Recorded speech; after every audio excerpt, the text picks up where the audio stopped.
Amados irmãos e irmãs aqui presentes, irmãos e irmãs que nos acompanham pela transmissão das redes, hoje celebramos o Domingo da Alegria, o terceiro domingo do Advento, e o Senhor nos dá um evangelho muito parecido com o de semana passada. Semana passada ouvíamos o evangelho de São Marcos, que dizia assim, São Marcos dizia que João afirmava, esta é a voz que clama no deserto, preparai o caminho do Senhor. E João dizia, depois de mim virá alguém mais forte do que eu não sou digno de desamarrar as suas sandálias. Eu vos batizei com água, mas ele vos batizará com o Espírito Santo. Isso foi semana passada, evangelho que falava de João Batista. Hoje, o evangelho é parecido, porque os judeus vão a Jesus e perguntam, quem você é? É o Messias? É o profeta? E João diz, eu sou a voz que clama no deserto, preparai o caminho do Senhor. Eu batizo com água, mas no meio de vós está aquele que vos batizará com o Espírito Santo. Vejam só, meus irmãos, nessa missa de hoje, eu quero focar nesse preparar o caminho. Na verdade, as minhas homilias do tempo do Advento têm sido isso, a ênfase da necessidade de nós prepararmos o caminho.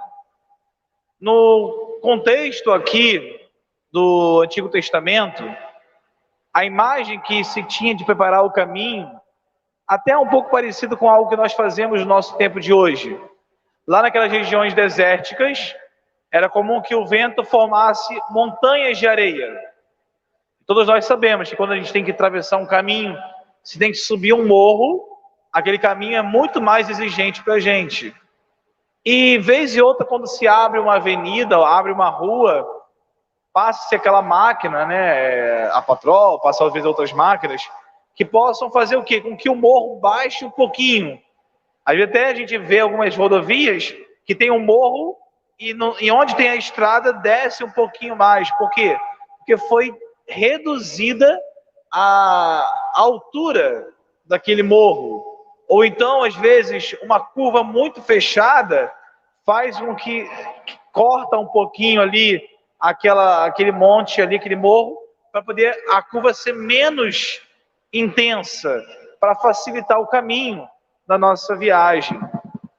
E no deserto também havia lá, com os camelos, alguns instrumentos que se usavam para que quando fosse passar alguém importante ali, o caminho fosse menos dificultoso. Então ele passava como fosse uma espátula, assim, um camelo com um instrumento que fosse arrastando um pouco de areia e amenizando um pouco aquele caminho. Para quê? Para que quando viesse o rei, quando viesse a pessoa passar, a viagem fosse menos difícil, fosse melhor. Da mesma forma, nosso Senhor Jesus Cristo, Ele tem mais liberdade no nosso coração quando Ele encontra um caminho preparado. Às vezes a gente quer alcançar a santidade, às vezes a gente quer alcançar a intimidade com Deus, a gente quer alcançar uma vida com o Senhor, mas o nosso coração não está devidamente preparado para aquilo. E aí o processo é muito lento, muito difícil, e às vezes a gente não alcança aquela virtude. Se você deseja alcançar a santidade, a intimidade com Deus, uma vida temente ao Senhor, o que você precisa? Você precisa colocar alguns instrumentos que facilitem a tua vida espiritual. Igual quando a gente vai abrir uma rodovia, vai abrir uma pista, vai abrir uma estrada, a gente coloca algumas coisas para facilitar. Nós sabemos aqui muito bem, quando a estrada está muito ruim, às vezes coloca uns cascalhos, bota uns cacos de telha. Para quê? Para melhorar aquilo ali, para facilitar, porque para a gente andar melhor. É nosso benefício.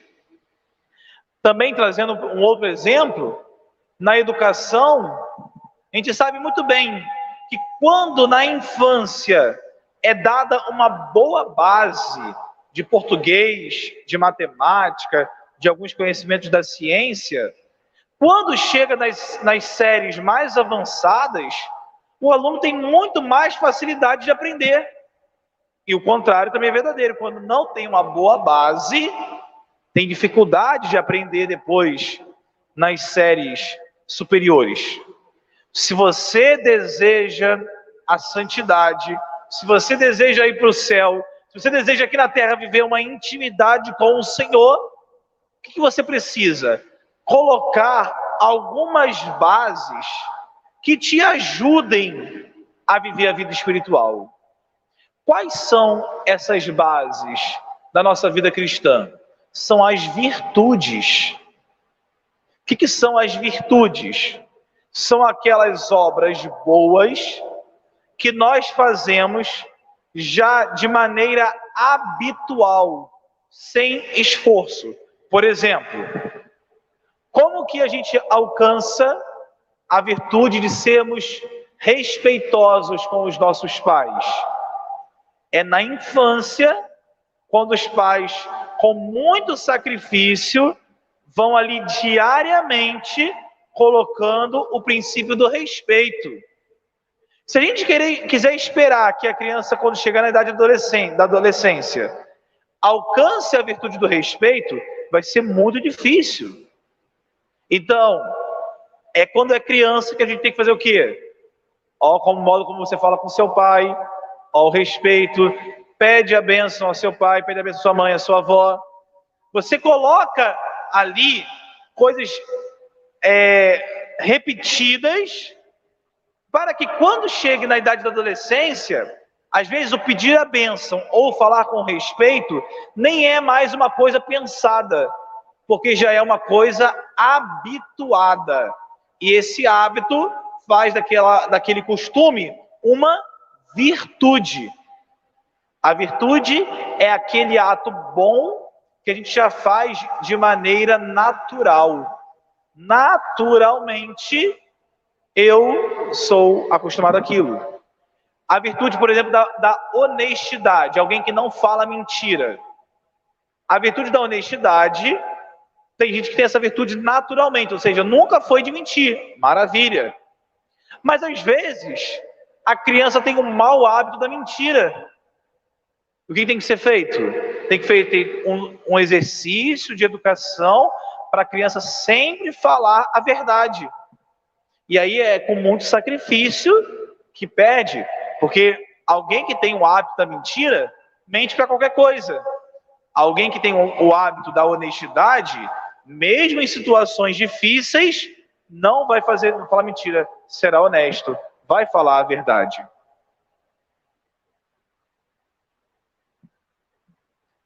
E a palavra de Deus hoje, pela segunda leitura, nos apresenta 5 virtudes para nós vivermos. E creia que se nós vivermos essas virtudes, com muito mais facilidade, nós vamos chegar a Deus.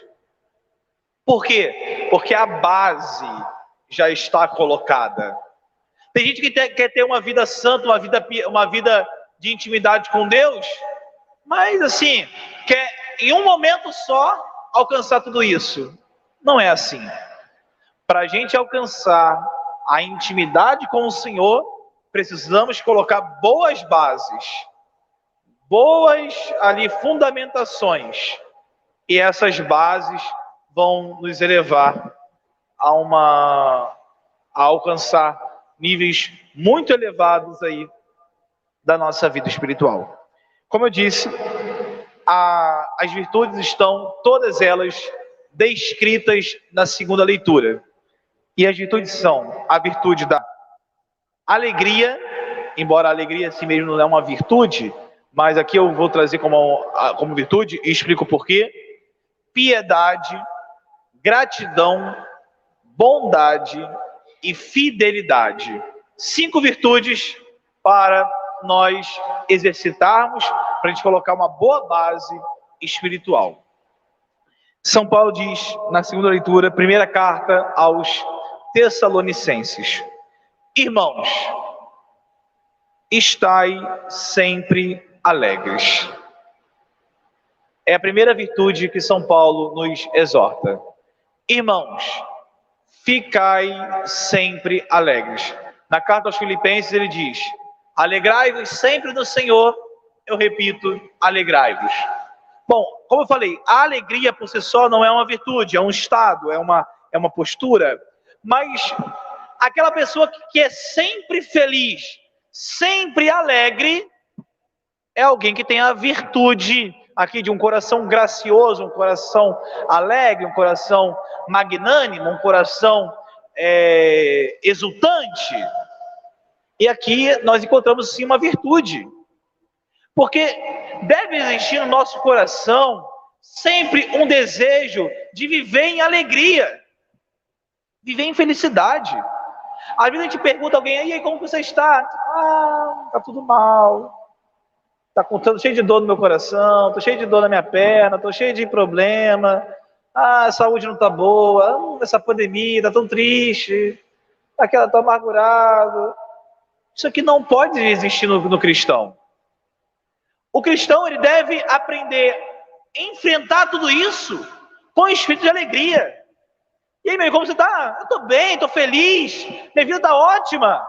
Eu tô com alguns problemas aí, minha saúde eu tenho que ir no médico, resolver os problemas de saúde, tenho que resolver os problemas financeiros, os problemas familiares, mas eu tô feliz. É isso que Deus espera do cristão, estar sempre alegres.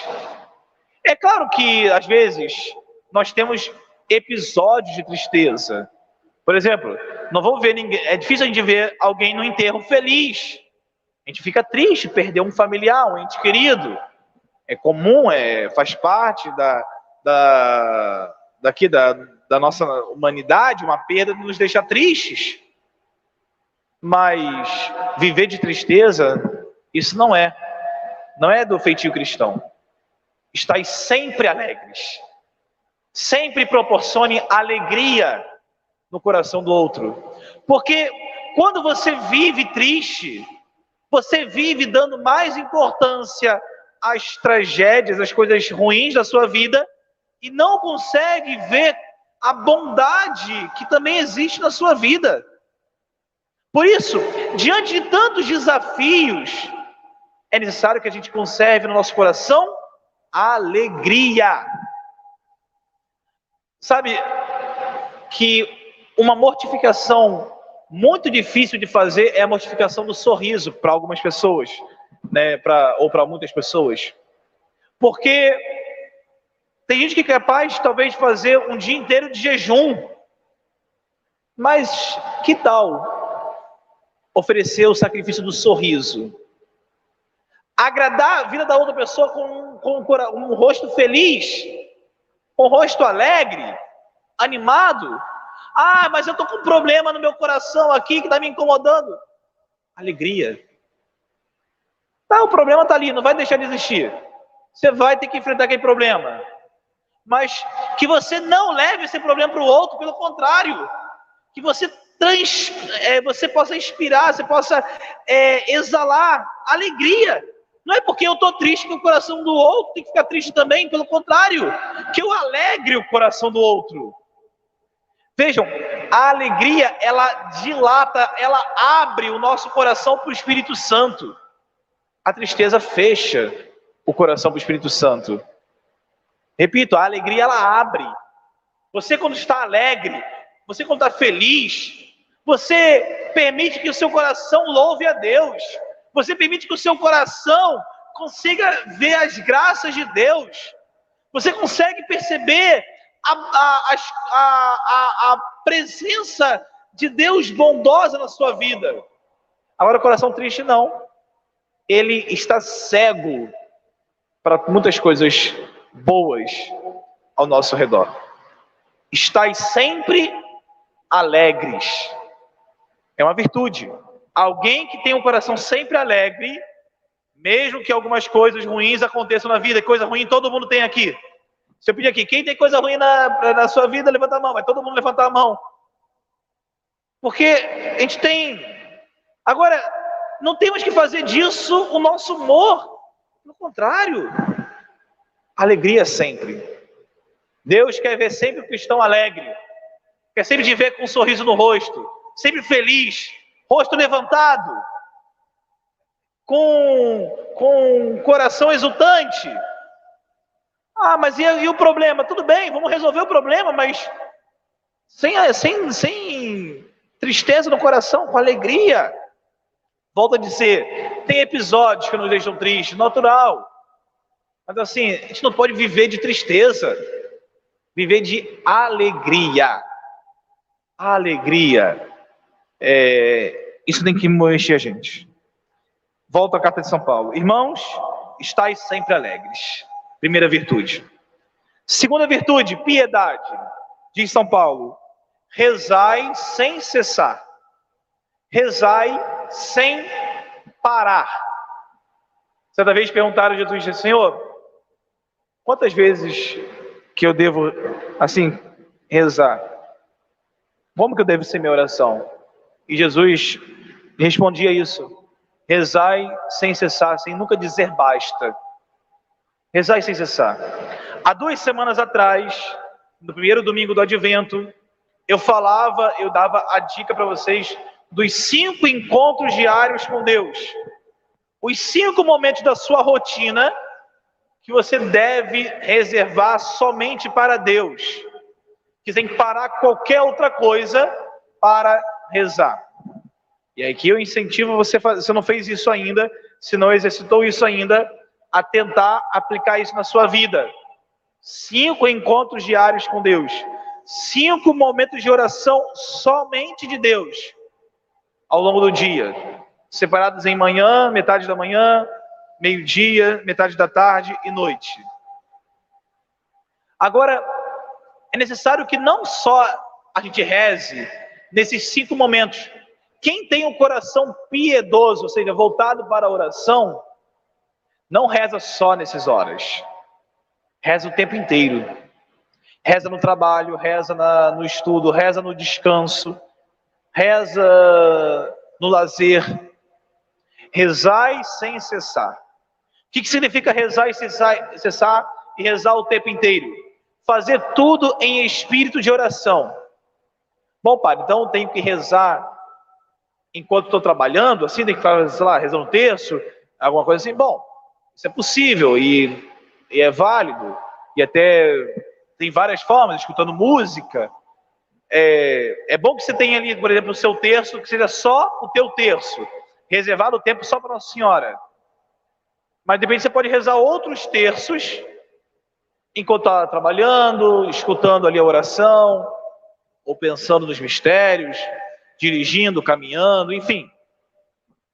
Mas você pode rezar também, enquanto faz isso, elevando sempre o seu coração a Deus. Está no trabalho e está voltado o seu coração a Deus. Não é para você fazer aquela oração tipo assim, né? Ela está conversando com a pessoa. Oi, irmão, tudo bem? Ave Maria, cheia de graça, Senhor é convosco, bendições vós das mulheres. Ah, sim, eu vou lá na sua casa, assim, bendiz o fruto do vosso ventre, Jesus, Santa Maria. Não, não é isso. Não é para você fazer isso, né? Converse com quem tem que conversar naturalmente. Mas o seu coração está voltado para Deus. O teu coração está voltado para o Senhor. Você está com a pessoa ali, você pode estar no seu momento de lazer, descanso, descontração, trabalho, mas o teu coração está voltado para Deus. Isso significa um coração piedoso. Você acaba de rezar já pensando na sua próxima oração. Você já fica pensando num próximo encontro de oração. Não para bater meta. Ah, rezei, pronto, consegui rezar hoje. Não isso. Mas é teu próximo encontro com Deus. Coração alegre, primeira virtude. Segunda virtude, coração piedoso. Terceira virtude, coração grato. A gratidão, virtude da gratidão. Continua São Paulo. Dai graças em todas as circunstâncias, porque essa é a vosso respeito a vontade de Deus em Jesus Cristo. Vamos aprender a agradecer para tudo. Dai graças em todas as circunstâncias. A gente tem uma tendência a ter um coração prepotente e autossuficiente, pensando que a gente pode tudo o que a gente quiser. Mas nós não somos capazes de fazermos tudo sem dependermos de muita gente. Se eu e você estamos aqui hoje, nós dependemos de muita gente. Nós dependemos das pessoas que nós nem sabemos o nome, que construíram essa igreja. Nós dependemos de pessoas que aqui na nossa paróquia fizeram com que as equipes que trabalharam, que fizeram com que as coisas estivessem como estão para a gente celebrar a Santa Missa. As equipes de liturgia, a equipe de acolhida, a equipe de comunicação que transmite a missa para quem está em casa, a equipe de canto que nos ajuda a celebrar esse mistério. Nós precisamos de muitas equipes que nos forneceram a equipe de higienização que higieniza a igreja após a missa e antes dessa missa foi higienizada. As pessoas que nos forneceram os produtos que nós tivemos que comprar. Quem veio de carro ou de ônibus precisou dos frentistas para poder vender o combustível do carro, precisou do carro que alguém fabricou, que alguém te vendeu. E por que não agradecer a todas essas pessoas? Ah, eu tenho que agradecer alguma coisa que eu comprei? Ah, eu tenho que agradecer a alguém que me fez algo que estava na obrigação dela? E eu pergunto, por que não? Dai graças em todas as circunstâncias. E claro, especialmente a Deus, que é Ele que nos capacita para tudo. Se você tem dinheiro, se você tem inteligência, se você tem capacidade de fazer alguma coisa, é porque primeiro Deus te deu capacidade. Deus te deu habilidade. E você é um ingrato quando você não reconhece isso. Dai graças em todas as circunstâncias. Eu te convido ao exercício de tudo agradecer. Quando você comprar alguma coisa, agradece ao vendedor. Quando você receber alguma coisa que a pessoa deveria te fazer, agradece. Quando você estiver sentado à mesa com a sua família, aprenda a agradecer a quem fez o alimento. Agradece a quem sentou contigo na mesa hoje, a quem sentar contigo hoje à mesa. Agradeça a quem está do seu lado porque está aqui hoje. E eu sou grato a você hoje por estar aqui na Santa Missa. Obrigado por estar aqui. Vamos aprender a ser gratos em tudo. É São Paulo que nos exorta. Dai graças em todas as circunstâncias. Tudo, tudo, tudo. Dai graças. Primeira virtude, a alegria. Segunda virtude, piedade. Terceira virtude, gratidão. Quarta virtude, bondade. Diz São Paulo: não apagueis o espírito, não desprezeis as profecias, mas examinai tudo e guardai o que for bom. Afastai-vos de toda espécie de maldade.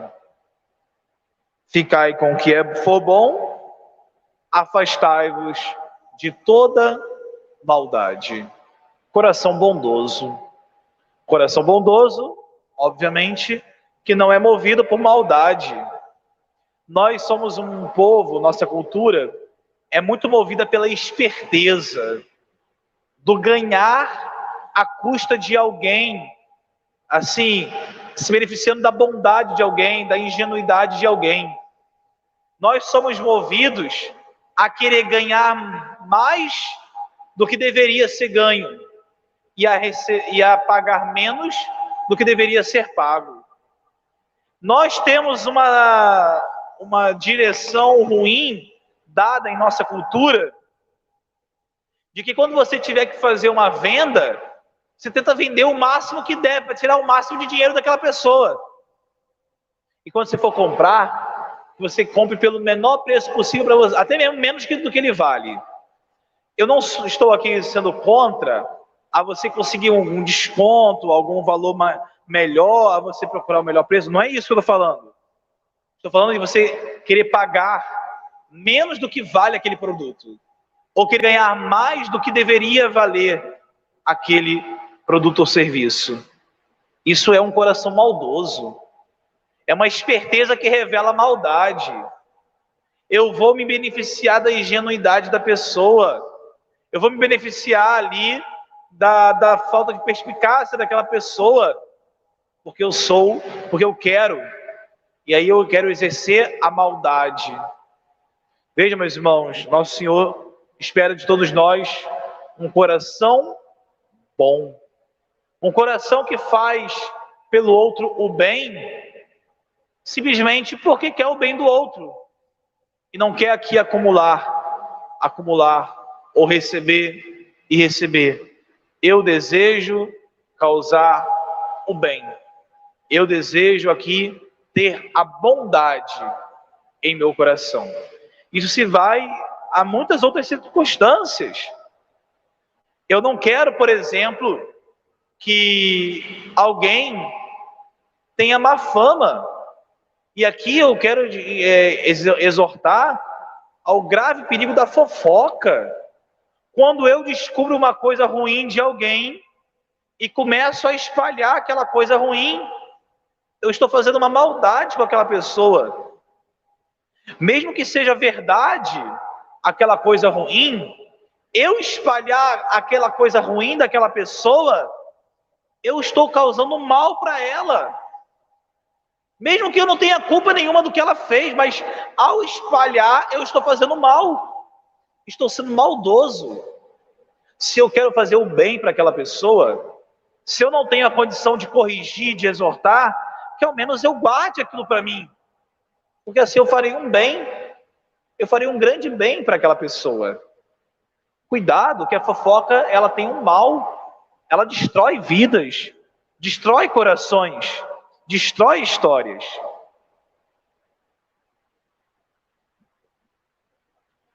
Primeira virtude, alegria. Segunda virtude, piedade. Terceira virtude, gratidão. Quarta virtude, bondade.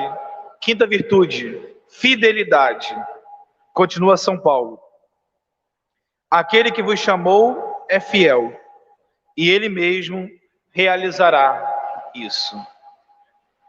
A fidelidade é a virtude que diz respeito à palavra irrevogável. Eu disse, eu vou fazer, porque a minha palavra tem peso. A fidelidade, ela diz respeito de maneira máxima, claro, a quem é casado, a quem vive a vida matrimonial, que promete fidelidade de amor por toda a vida. E se eu prometi, eu devo cumprir. É um dever meu cumprir e ser fiel até a morte, até o fim. Por quê? Porque eu, quando prometo, devo estar muito consciente daquela promessa. Agora, a fidelidade também diz respeito aos outros vínculos de pessoas próximas que a gente tem, família, amigos, e também a pessoas que a gente nem tem tanta proximidade assim. Mas nós devemos ali um dever de fidelidade a todas as pessoas a quem nós nos comprometemos, a quem nós damos ali o nosso voto de confiança. Uma outra coisa, infelizmente, da nossa cultura aqui, é a mentira que leva, né, aos roubos, aos furtos, ao engano. Se você é contratado, por exemplo, numa empresa, num serviço, você deve fidelidade ao seu patrão. E não tem aqui que ser prometido, está ali já subentendido. Se você ali, alguém te confia uma tarefa, você deve fidelidade àquela tarefa, porque cabe a você aquela fidelidade. Se alguém te conta um segredo, você deve guardar aquele segredo, porque foi confiado a você aquele segredo. Isso supõe fidelidade.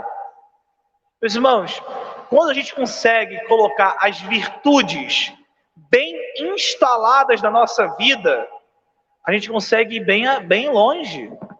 A gente consegue alcançar níveis espirituais elevados. Agora você quer intimidade com Deus, você quer santidade, mas você não exercita as virtudes, é igual você querer andar rápido numa estrada cheia de buracos. É igual querer andar rápido em uma estrada cheia de buraco, não consegue. Vai ter que andar muito devagar. Se você não, é igual querer passar no concurso sem estudar, sem saber o conteúdo, não tem como. Se você deseja alcançar a santidade, exercite as virtudes. Hoje, na segunda leitura, 5 virtudes são apresentadas para preparar o nosso caminho no encontro com o Senhor: alegria, piedade, gratidão, bondade e fidelidade. Agora é necessário que a gente reflita e medite. Essas virtudes estão presentes na minha vida hoje? Qual dessas virtudes talvez eu tenha que trabalhar mais para alcançar? Será que eu estou precisando ser mais fiel, mais bondoso, mais grato, mais piedoso, mais alegre na minha vida? O que eu posso fazer para vivenciar essas virtudes? Fica agora um tempinho de silêncio, de meditação, para cada um pensar na sua vida. Onde eu preciso trabalhar mais essas virtudes para que possa crescer em mim a santidade e a minha intensidade espiritual com Deus?